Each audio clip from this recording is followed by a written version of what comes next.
மண் சட்டியில் நமக்கு தேவையான அளவு நல்லெண்ணெய் வந்து சேர்த்துக்கோங்க. எண்ணெய் சூடானதுக்கப்புறமா கொஞ்சமாக வெந்தயம், ஜீரகம், சோம்பு இது எல்லாமே போட்டதுக்கப்புறம் நம்ம வந்து இது கூட 2 பச்சை மிளகாய் வந்து ஆட் பண்ணிக்கலாம்.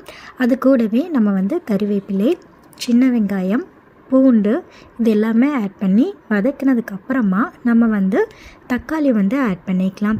ஸோ நான் இன்றைக்கி ஒரு 3 தக்காளி சின்ன சின்ன பீசஸாக கட் பண்ணி எடுத்து வச்சுருக்கேன். அண்ட் ஒரு 3 தக்காளி பார்த்திங்கன்னா நம்ம தேங்காய் கூட போட்டு அரைச்சி வந்து எடுத்து வச்சுருக்கேன். ஸோ இந்த மாதிரி வதங்கினதுக்கப்புறமா நம்ம வந்து இதில் தக்காளி வந்து ஆட் பண்ணிக்கலாம்.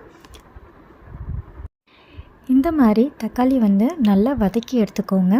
கொஞ்ச நேரம் வதக்கிட்டு நம்ம வந்து ஒரு மூடி போட்டு வச்சோம் அப்படின்னா தக்காளி பார்த்திங்கன்னா நமக்கு சீக்கிரமாக வதங்கிடும். ஸோ இந்த மாதிரி ட்ரை பண்ணி பாருங்கள்.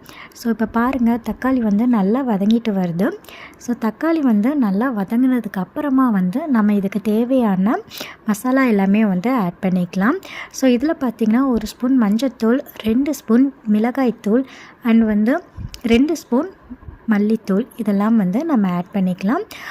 உங்கள் காரத்துக்கு ஏற்ப மிளகாய்த்தூள் வந்து நீங்கள் வந்து கூட குறைய வந்து ஆட் பண்ணிக்கோங்க. ஸோ மசாலா எல்லாமே சேர்த்ததுக்கப்புறம் நல்லா வந்து வதக்கி எடுத்துக்கோங்க. ஸோ இந்த மாதிரி நல்லா வந்து வதங்கட்டும். இந்த மாதிரி